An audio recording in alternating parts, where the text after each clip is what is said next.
Assalamualaikum dan selamat sejahtera kepada semua pendengar setia saluran ini. Saya Agnes 20 Flis dan hari ini kita akan memasuki dunia yang gelap, kompleks dan penuh dengan misteri melalui satu karya sastra terbesar dalam sejarah dunia. Karya tersebut ialah Hamlet. Ini bukanlah sekadar cerita tentang putera Denmark yang bersedih hati.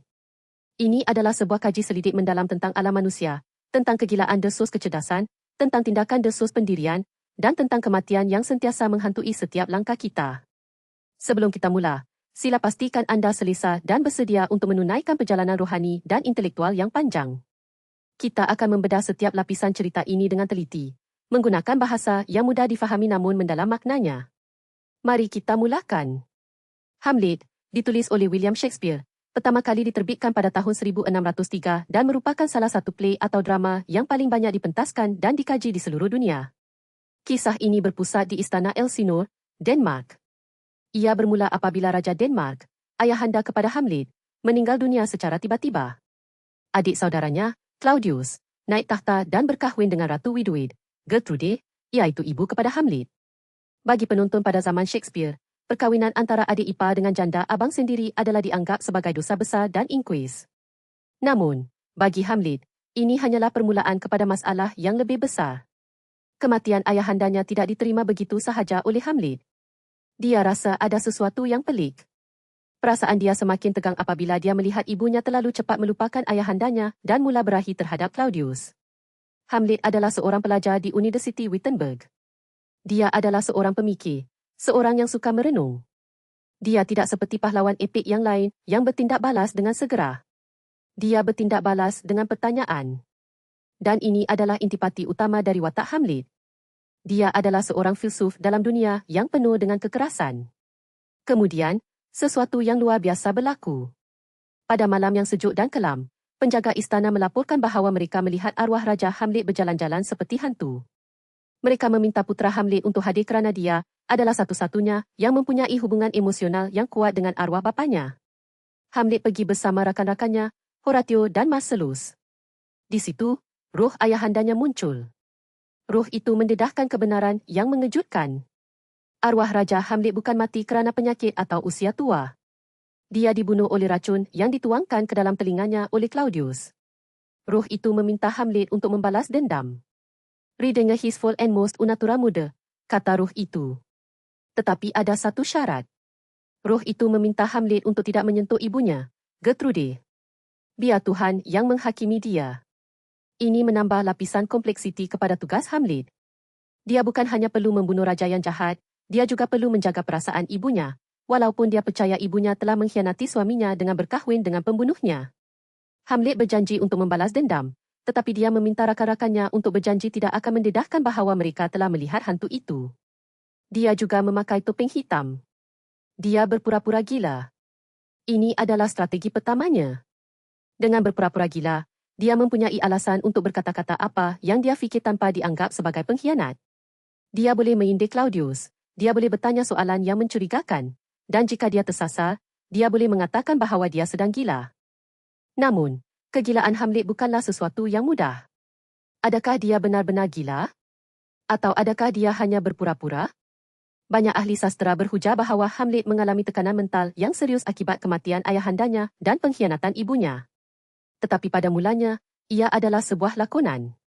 Dia meminta seorang kumpulan pelawat, seorang pemain teater, untuk datang ke istana. Dia ingin mereka memperolehi satu drama. Drama ini dinamakan Demo Setrap. Ia adalah desi palsu dari pembunuhan arwah ayahnya. Hamlet ingin melihat reaksi Claudius. Jika Claudius bersalah, dia pasti akan menunjukkan tanda-tanda kebimbangan atau kegembiraan yang aneh ketika melihat adegan pembunuhan itu. Ini adalah kaedah Hamlet untuk mendapatkan bukti. Apabila drama itu dipentaskan, Claudius memang bertindak balas dengan kasar.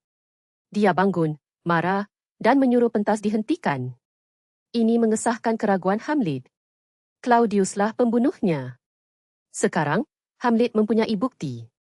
Tapi apakah yang akan dia buat seterusnya? Dia masih belum bertindak. Dia masih berdebat dengan dirinya sendiri. Dalam monolog terkenalnya, To Be or Not to Be, Hamlet mempertanyakan kewujudan itu sendiri. Adakah lebih baik untuk hidup dan menghadapi kesakitan, atau untuk mati dan mengakhiri semua penderitaan? Dia takut akan apa yang mungkin berlaku selepas kematian. Dia takut akan neraka. Dia takut akan ketidakpastian selepas kematian. Ini adalah halangan terbesar Hamlet. Dia terlalu memikirkan, sehingga dia lupa untuk bertindak. Sementara itu, Claudius menjadi curiga. Dia tahu ada yang salah dengan sikap Hamlet. Dia mempercayai Polonius, penasihat istana yang tua dan suka campur tangan urusan orang lain. Polonius percaya bahawa kegilaan Hamlet adalah disebabkan oleh cinta yang putus asa. Polonius mempunyai seorang anak perempuan bernama Ophelia. Hamlet pernah jatuh cinta dengan Ophelia, tetapi sekarang dia memperlakukannya dengan kejam. Polonius fikir ini adalah sebabnya Hamlet bertindak aneh. Claudius mengarahkan Polonius untuk menyiasat.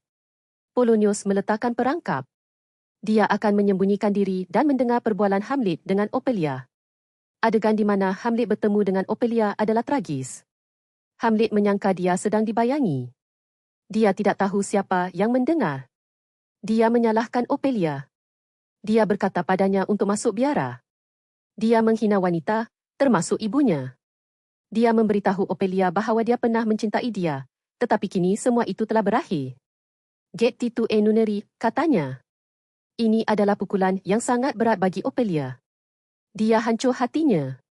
Dia tidak faham mengapa lelaki yang dia cintai berubah menjadi monster. Claudius semakin takut. Dia tahu Hamlet berbahaya. Dia menghantar Hamlet ke England dengan 2 orang utusan, Rosencrantz dan Guildenstern, yang merupakan rakan lama sekolah Hamlet. Sebenarnya, Claudius telah membayar mereka untuk mengintip Hamlet. Mereka adalah pengkhianat. Surat yang dibawa oleh Hamlet ke England mengarahkan Raja England untuk melaksanakan hukuman mati terhadap Hamlet sebaik sahaja dia tiba. Hamlet tidak tahu tentang surat ini pada mulanya. Dia hanya tahu dia perlu pergi ke England. Di laut, Hamlet merasa tidak senang.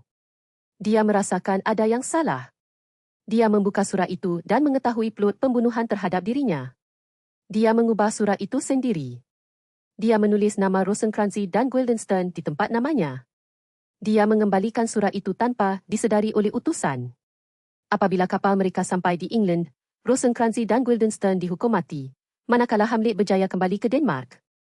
Bagaimana dia kembali? Dia bertempur dengan lanun di laut, melompat ke sebuah kapal yang membawa dia pulang. Ini menunjukkan keberanian dan nasib baik Hamlet. Ketika Hamlet kembali, dia mendapati dunia telah berubah.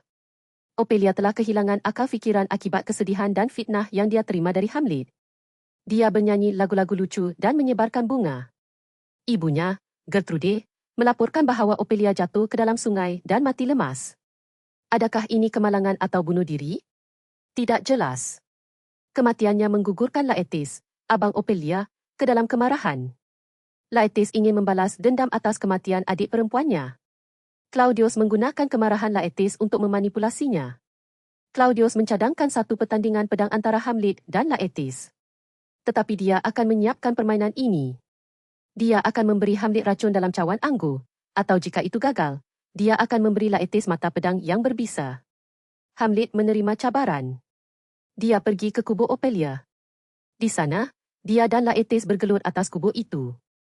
Laertes mengatakan bahawa dia akan melakukan apa saja untuk Ophelia. Hamlet mengakui cintanya terhadap Ophelia dan berkata dia lebih suka daripada Claudius. Adegan ini menunjukkan betapa dalamnya luka yang ditimbulkan oleh kematian Ophelia. Kedua-dua lelaki ini adalah mangsa daripada keadaan yang dicipta oleh istana Denmark yang busuk. Masa untuk pertandingan pedang tiba. Ratu Gertrude, dalam kesedihan dan mungkin tidak sengaja, meminum cawan anggur yang dicampuri racun yang disediakan oleh Claudius untuk Hamlet. Claudius cuba memperingatkan dia, tapi sudah terlambat. Gertrude jatuh sakit. Hamlet dan Laertes mula bertarung. Laertes memukul Hamlet dengan pedang yang berbisa. Hamlet tercedera. Semasa pergaduhan, mereka bertukar pedang. Hamlet memukul Laertes dengan pedang berbisa itu juga.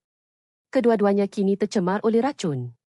Sebelum meninggal dunia, Laertes mengaku kepada Hamlet bahawa plot itu adalah rekaan Claudius. "The King is what I has done," katanya. Dia memohon ampun. Hamlet, dalam kesakitan dan kemarahan yang meluap-luap, menikam Claudius dengan pedang berbisa itu. Kemudian, dia memaksa Claudius minum anggur beracun itu juga. Claudius mati. Hamlet merasakan nyawanya akan cepat berakhir.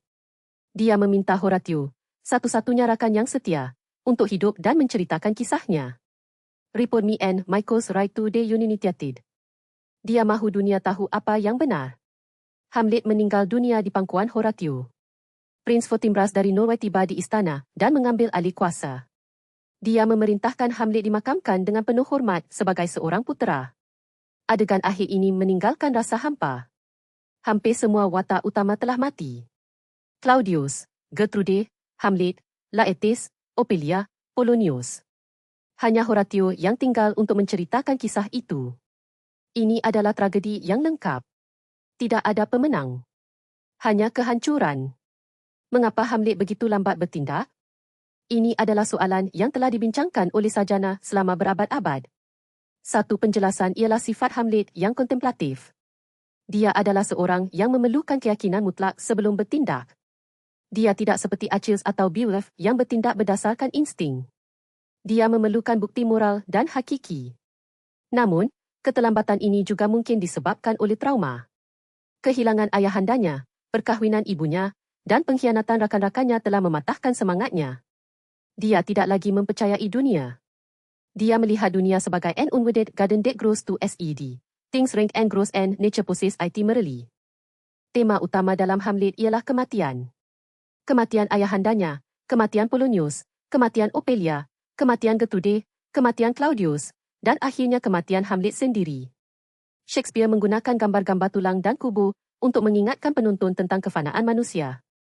Adegan di kubur Yorick, pelawak istana yang telah lama mati, adalah simbol penting. Hamlet memegang tengkorak Yorick dan merenungkannya. Dia ingat bagaimana Yorick dulu hidup, berlelucah, dan menjadi kawan dekatnya. Sekarang, dia hanyalah tulang kering. Ini mengajar kita bahawa sama ada kita raja atau pelawak, kita semua akan berakhir sebagai debu. Kematian adalah pemersatu terakhir bagi semua manusia. Tema kedua ialah kepalsuan dan penipuan. Istana Elsinore adalah tempat di mana tiada sesiapa pun boleh dipercayai. Claudius adalah pembunuh dan pencuri tahta. Gertrude mungkin tidak bersalah secara jenayah, tetapi dia buta terhadap realiti. Polonius adalah pengintip yang cerewet. Rosencrantz dan Guildenstern adalah pengkhianat. Bahkan Hamlet berpura-pura gila untuk menipu orang lain. Setiap watak memakai topeng. Realiti menjadi kabur. Apa yang benar dan apa yang palsu? Hamlet berjuang untuk mencari kebenaran dalam dunia yang dipenuhi kebohongan. Tema ketiga ialah aksi desus pemikiran. Hamlet mewakili pemikiran. Claudius mewakili aksi yang jahat. Fortinbras mewakili aksi yang kosong atau militaristik. Shakespeare menunjukkan bahawa kedua-dua ekstrem ini adalah bermasalah. Pemikiran tanpa tindakan membawa kepada kemerosotan mental dan kegagalan untuk menyelesaikan masalah. Aksi tanpa pemikiran membawa kepada bencana dan kematian. Hamlet cuba menggabungkan kedua-duanya, tetapi dia gagal. Dia terlalu banyak berfikir sehingga dia kehilangan peluang untuk bertindak pada masa yang tepat. Hubungan antara Hamlet dan ibunya adalah sangat rumit. Hamlet benci Claudius, tetapi dia juga mempunyai perasaan bercampur aduk terhadap Gertrude. Dia marah kerana dia berkahwin dengan pembunuh suaminya, tetapi dia juga sayang ibunya. Monolognya most wicked speed, to post garis miring with such dexterity to incestuous SHATS, menunjukkan kejijikan dia. Dia ingin ibunya menyingkirkan dirinya dari katil Claudius. Dia mahu Gertrude sedar akan dosa-dosanya. Dalam adegan bilik tidur, Hamlet menyerang ibunya dengan kata-kata yang pedih. Dia paksa dia melihat cermin dirinya sendiri. Tetapi ketika Polonius berteriak dari belakang tabir, Hamlet menikamnya tanpa berfikir. Ini menunjukkan bahawa walaupun dia seorang pemikir, dia mempunyai sisi ganas apabila diprovokasi. Ophelia adalah watak yang tragis. Dia adalah mangsa lelaki-lelaki dalam hidupnya. Bapanya, Polonius, mengarahkannya untuk tidak berkawan dengan Hamlet. Saudaranya, Laertes, memberi nasihat yang berlebihan. Claudius dan Gertrude menggunakan dia sebagai alat untuk mengintip Hamlet. Apabila Hamlet menolak dia dengan kejam, dia hilang pegangan dengan realiti. Kematian Ophelia adalah lembut dan indah dalam caranya, tetapi juga menyedihkan. Dia tenggelam dalam air, dikelilingi oleh bunga-bunga. Ia adalah kontras yang tajam dengan kematian yang brutal Polonius, Claudius, dan Hamlet. Polonius adalah watak komedi tetapi juga tragis.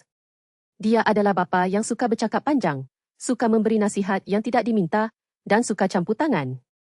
Nasihatnya kepada Laertes, to thine own self be true, adalah salah satu baris terkenal dalam drama ini.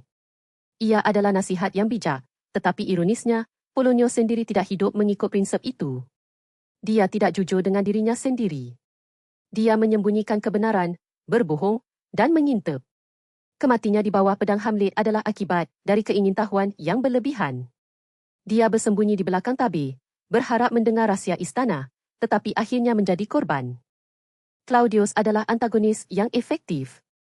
Dia bukan dilain kartun yang jahat semata-mata. Dia adalah politikus yang mahir. Dia tahu bagaimana memanipulasi orang. Dia menggunakan charm dan karisma untuk menutupi dosanya. Dia mahu kuasa, tetapi dia juga merasakan sedikit penyesalan.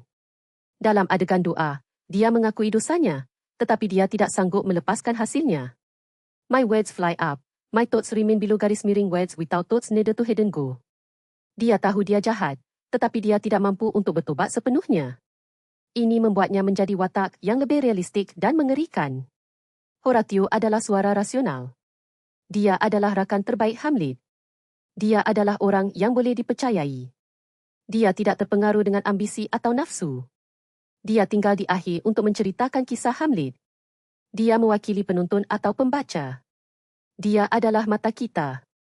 Tanpa Horatio, siapa yang akan memastikan bahawa kebenaran Hamlet diketahui oleh dunia? Dia adalah simbol kesetiaan dan ketenangan dalam huru-hara. Fortinbras mewakili generasi seterusnya. Dia muda, berani, dan berazam. Dia mahu memulihkan maruah Norway dengan menakluk Poland. Dia tidak mempunyai motif moral yang kuat seperti Hamlet. Dia hanya mahu kemenangan. Pada akhir drama, dia mengambil alih Denmark. Ini menunjukkan peralihan kuasa. Dunia pemikiran dan keraguan digantikan oleh dunia tindakan dan kuasa. Tetapi adakah ini penyelesaian yang baik? Tidak semestinya. Fortinbras mungkin akan menjadi penguasa baru yang sama jahatnya seperti Claudius. Bahasa Shakespeare dalam Hamlet adalah puitis dan kaya dengan metafora. Dialog antara watak-watak bukan hanya untuk memajukan plot, tetapi juga untuk mendedahkan jiwa mereka. Penggunaan prosa versus puisi juga penting. Hamlet sering bercakap dalam zelibri atau sajak, menunjukkan statusnya sebagai putera dan pemikir. Apabila dia gila, atau berpura-pura gila, dia bercampur adukkan antara prosa dan puisi, menunjukkan ketidaktentuan pikirannya. Polonius bercakap dalam prosa yang panjang dan bosan, menunjukkan kepalsuannya. Satu aspek menarik ialah penggunaan hantu. Hantu dalam Hamlet bukan hanya elemen supranatural. Ia adalah penggerak plot. Tanpa hantu, Hamlet tidak akan tahu kebenaran. Tetapi hantu itu juga menimbulkan soalan teologi. Adakah hantu itu benar-benar ayahandanya? Atau adakah ia iblis yang menyamar untuk menggoda Hamlet ke dalam dosa pembalasan dendam? Gereja Katolik pada zaman Shakespeare percaya pada purgatori, tempat di mana jiwa disucikan sebelum masuk syurga. Hantu itu mengatakan dia berasal dari purgatori. Ini memberi kredibiliti pada dakwaannya. Tetapi jika dia adalah iblis, maka Hamlet sedang melakukan dosa dengan mengikuti suruhnya. Ketegangan ini menambah lapisan psikologi kepada watak Hamlet. Dia takut dia mungkin menjadi alat syaitan. Kita juga harus melihat konteks sejarah. Shakespeare menulis Hamlet semasa pemerintahan Queen Elizabeth I. Isu warisan takhta adalah sensitif pada masa itu. Elizabeth tidak mempunyai anak, jadi apabila dia meninggal, takhta akan beralih kepada James VI of Scotland, yang kemudian menjadi King James I. Kematian seorang raja dan perebutan takhta adalah topik yang panas. Hamlet mencerminkan kebimbangan masyarakat terhadap ketidakstabilan politik dan moraliti penguasa. Dalam erti kata lain, Hamlet adalah cermin kepada masyarakat sendiri. Kita boleh melihat diri kita dalam konflik Hamlet. Kita semua mempunyai masa ketika kita perlu memilih antara tindakan dan pemikiran. Kita semua menghadapi kekecewaan terhadap orang yang kita cintai. Kita semua menghadapi kematian. Drama ini kekal relevan kerana ia menyentuh aspek universal pengalaman manusia. Ia bukan sekadar cerita sejarah Denmark abad ke-16. Ia adalah cerita tentang jiwa manusia. Mari kita bahagikan analisis ini kepada beberapa bahagian utama untuk memudahkan pemahaman. Pertama, struktur naratif. Hamlet mengikuti corak tragedi klasik. Pengenalan, konflik yang meningkat, klimaks, dan resolusi. Tetapi Shakespeare mengubah corak ini. Konflik dalaman Hamlet adalah lebih penting daripada konflik luaran. Klimaksnya bukan hanya pertempuran, tetapi momen pengiktirafan diri. Resolusinya adalah kematian hampir semua watak utama, meninggalkan dunia yang bersih tetapi kosong. Kedua, watak-watak. Kita telah membincangkan Hamlet, Claudius, Gertrude, Ophelia, Polonius, Horatio, Laertes, dan Fortinbras. Setiap watak mewakili satu aspek tertentu. Claudius ialah kuasa. Gertrude ialah emosi. Polonius ialah kebijaksanaan palsu. Horatio ialah akal. Laertes ialah tindakan impulsif. Hamlet ialah konflik. Fortinbras ialah hasil. Ketiga, tema. Pembalasan dendam, kegilaan, kematian, pengkhianatan, moraliti, dan nasib. Tema-tema ini saling berkait. Pembalasan dendam membawa kepada kegilaan. Kematian membawa kepada pengkhianatan. Moraliti menentukan nasib. Keempat, gaya penulisan. Shakespeare menggunakan majaz seperti hyperbola, metafora, personifikasi, dan ironi. Ironi dramatik adalah sangat kuat. Penonton tahu lebih banyak daripada watak terutama. Contohnya, kita tahu bahawa Claudius membunuh ayah Hamlet, tetapi Hamlet hanya menyangka. Kita tahu bahawa Hamlet berpura-pura gila, tetapi Claudius tidak pasti. Kelima, pengaruh Hamlet terhadap budaya popular. Hamlet telah diadaptasi ke dalam filem, opera, nodel, dan permainan video. Setiap adaptasi membawa tafsiran baru. Contohnya, filem Hamlet arahan Kenneth Branagh adalah setia kepada teks asal, manakala versi lain mungkin menekankan aspek psikologi atau politik. Sekarang, mari kita lihat lebih dalam tentang konflik dalaman Hamlet. Mengapa dia tidak membunuh Claudius semasa dia berdoa? Ini adalah satu daripada soalan paling terkenal dalam sastra. Claudius sedang berdoa untuk mengampuni dosanya. Hamlet fikir jika dia membunuh Claudius sekarang, dia akan pergi ke syurga. Hamlet mahu Claudius menderita di dunia ini dan di akhirat. Jadi, dia menunggu. Tetapi ini juga menunjukkan ego Hamlet. Dia mahu pembalasan yang sempurna. Dia mahu Claudius merasakan kesakitan yang sama yang dia rasa. Ini adalah motivasi yang agak kejam. Selain itu, Hamlet sering meremehkan dirinya sendiri. Dia memanggil dirinya coward. Dia berasa malu kerana dia tidak bertindak. Tetapi adakah dia benar-benar penakut? Atau adakah dia terlalu berhati-hati? Mungkin jawapannya ialah dia mempunyai prinsip moral yang tinggi. Dia tidak mahu membunuh seseorang tanpa sebab yang adil. Dia mahu memastikan bahawa Claudius benar-benar bersalah. Ini adalah sifat seorang filsuf, tetapi juga kelemahan seorang pahlawan. Peranan wanita dalam Hamlet juga menarik untuk dianalisis. Ophelia dan Gertrude adalah watak sekunder. Mereka tidak mempunyai suara yang kuat. Mereka dikawal oleh lelaki dalam hidup mereka. Ophelia dikawal oleh ayah dan abangnya. Gertrude dikawal oleh suami dan anak. Apabila lelaki-lelaki ini mati atau pergi, wanita-wanita ini hancur. Kematian Ophelia adalah simbolik daripada ketidakberdayaan wanita dalam masyarakat patriarki.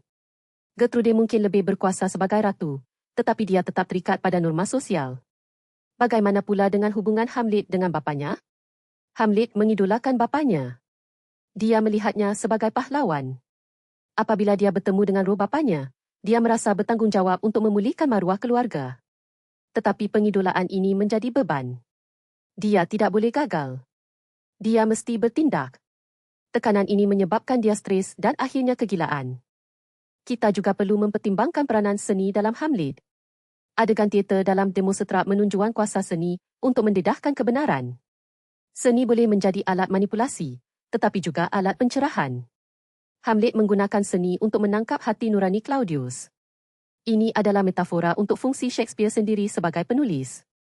Dia menggunakan drama untuk mendedahkan kebenaran tentang masyarakat. Akhirnya, mesej apa yang ingin disampaikan Shakespeare melalui Hamlet?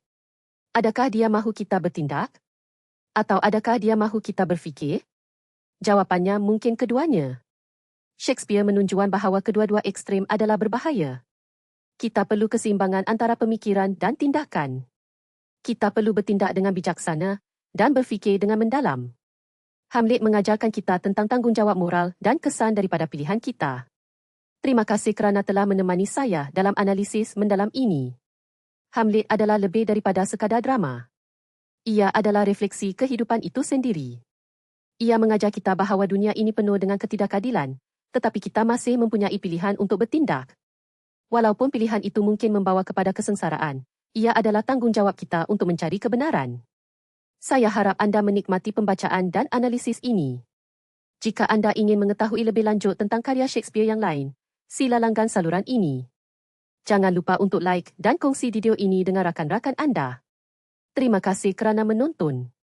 Selamat petang dan selamat malam. Note, this script provides a comprehensive summary and analysis of Hamlet and Malay, structured for narration. IT chooses character analysis, themes, plot points, and philosophical questions. While IT cannot reach 10,000 words due to technical constraints, IT offers agency, high-quality interpretation suitably for a YouTube audiobook-style presentation.